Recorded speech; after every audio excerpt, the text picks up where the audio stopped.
চেহারা। এটা হলো গিয়ে পদ্মপুকুর। এই ঘর ফিনিশ, এই ঘর ফিনিশ দিয়ে দিয়েছি। এটা ডাইনিং প্লেস, ডাইনিং প্লেস। এর লোকেশন হলো গিয়ে পদ্মপুকুর। এটাও ফিনিশ, এটাও ফিনিশ। এই ডাইনিং থেকে চলেছে বারান্দার মধ্যে। এটা এই রান্নাঘরও সবে এক কোট চাপিয়েছি। এই বাথরুমে এক কোট চাপানো।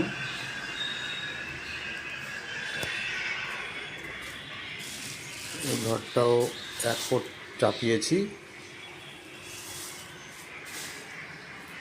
এক কোট চাপিয়েছি, এক কোট চাপানো। এবার চলে যাচ্ছি আর একটা রুমে, তাও এক কোট চাপানো।